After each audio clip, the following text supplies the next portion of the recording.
Assalamualaikum warahmatullahi wabarakatuh.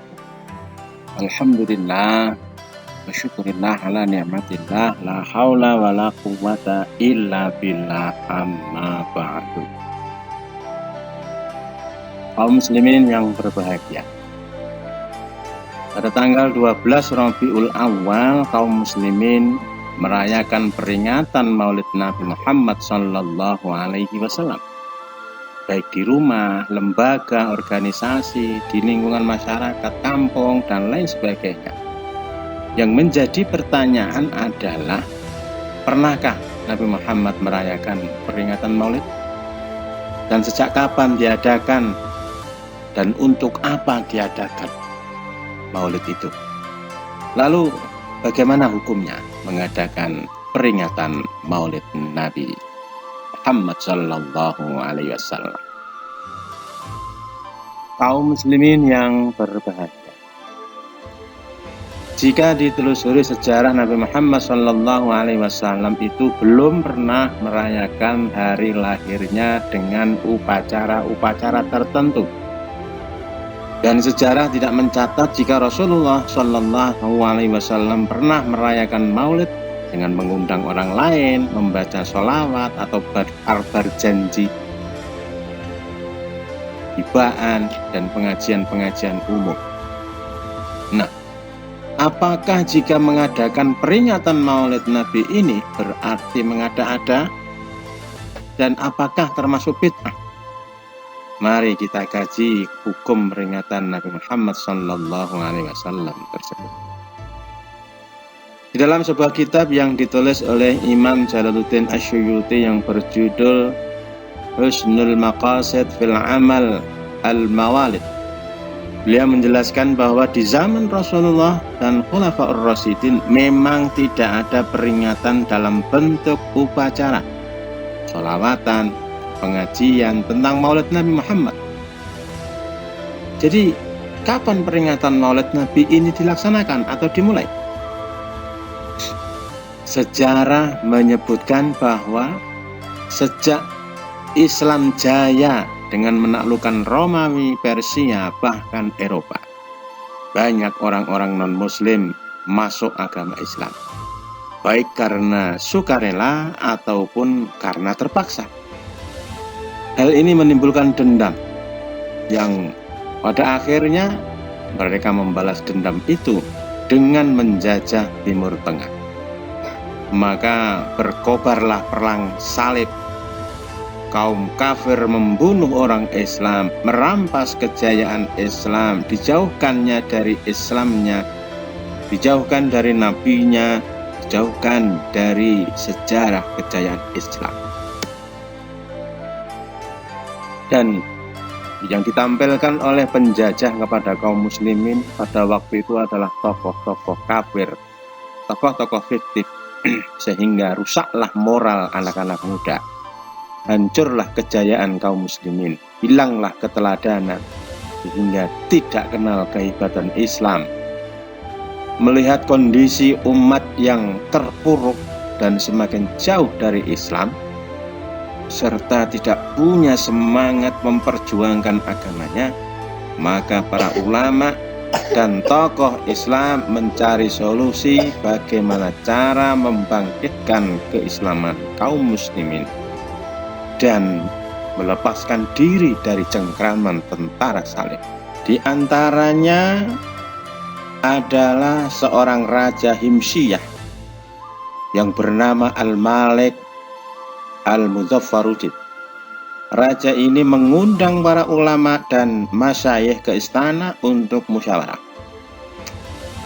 Bagaimana caranya membangkitkan semangat umat Islam yang telah hilang, membebaskan diri dari penjajahan, serta menanamkan kecintaan anak muda dan kaum muslimin kepada Rasulullah sallallahu alaihi wasallam sehingga mau meneladani beliau. Dari musyawarah tersebut akhirnya ada yang mengusulkan agar diadakan peringatan peristiwa bersejarah dalam Islam.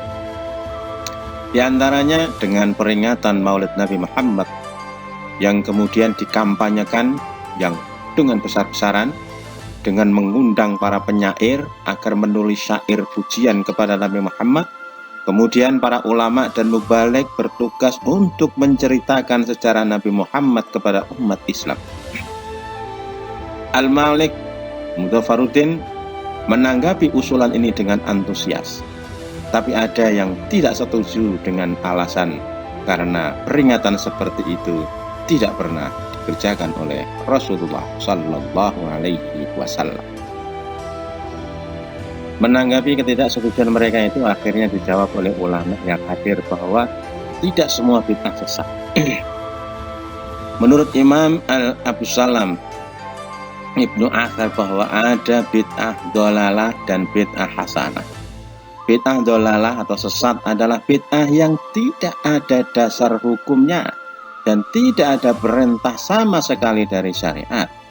Sedangkan bid'ah hasanah adalah suatu amalan yang dasar perintahnya sudah ada dari Rasul, namun tekniknya tidak diatur langsung.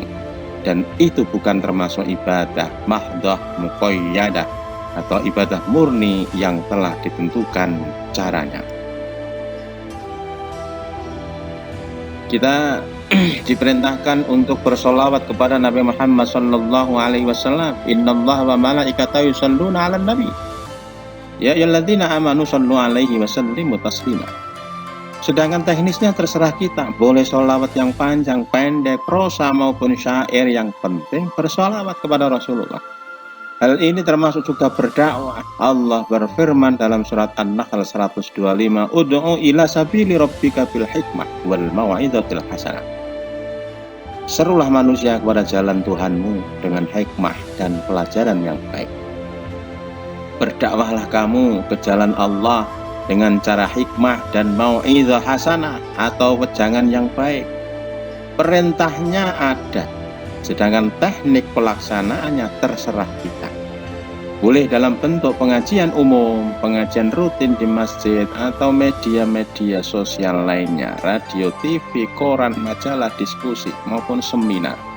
Semua itu dipersilahkan. Yang penting momentum dan misinya adalah dakwah. Peringatan Nabi Muhammad yang diisi dengan pembacaan sholawat kepada Rasul, pengajian umum, ceramah tentang kesadaran terhadap Islam, membaca sejarah Nabi, amal soleh, bakti sosial, khitan masal, dan lain sebagainya merupakan ibadah mutlaqah ghairu muqayyad atau ibadah yang tidak terikat tata caranya. Maka dengan demikian mengadakan peringatan Maulid Nabi yang diisi dengan pembacaan sholawat, pengajian umum, dan perbuatan yang baik bukan termasuk bid'ah dolalah, tapi merupakan amrun muhtasan, yaitu sesuatu yang dianggap baik. Dan kalau dilakukan secara ikhlas karena Allah, maka akan mendapat pahala dari Allah. Demikian juga Sayyid Alwi Al-Maliki Al-Hasani menjelaskan dalam kitab Mukhtasar Sirah Nabawiyah bahwa memperingati Maulid Nabi bukanlah bid'ah dolalah, tapi adalah merupakan sesuatu yang baik. Akhirnya para ulama yang hadir bersama Al-Malik Al-Mudzafaruddin dalam pertemuan itu memutuskan bahwa peringatan Maulid Nabi Muhammad itu boleh. Kemudian Al-Malik Mudzafar sendiri langsung menyumbangkan 100 ekor unta dan sekitar sekian ton gandum untuk mengadakan peringatan Maulid Nabi Muhammad. Setiap daerah diundang penyair untuk membuat syair-syair pujian dan sholawat kepada Nabi Muhammad. Kitab-kitab yang tersisa hingga sekarang diantaranya yang dikarang oleh Syekh Al-Barzanji dan Syekh Al-Abdibai. Dan ternyata dengan diadakannya peringatan Maulid ini sangat efektif untuk menyadarkan kaum muslimin akan cinta kepada Rasul. Sehingga seorang pemuda bernama Salahuddin Al-Ayyubi menggalang anak-anak muda, dilatih fisiknya, disadarkan cinta Rasulnya, diajak membebaskan diri dari penjajahan tentara Salib.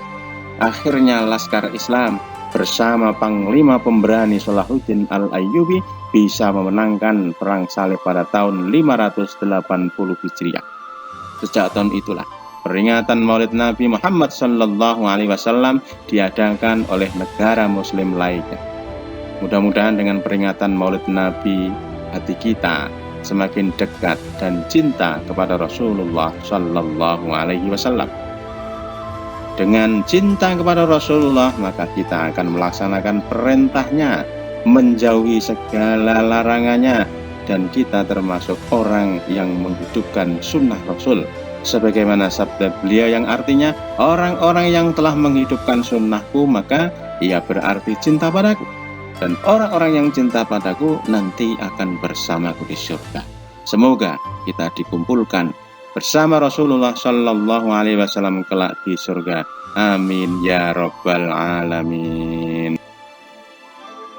Demikian kurang lebihnya, mohon maaf, semoga bermanfaat. Assalamualaikum warahmatullahi wabarakatuh.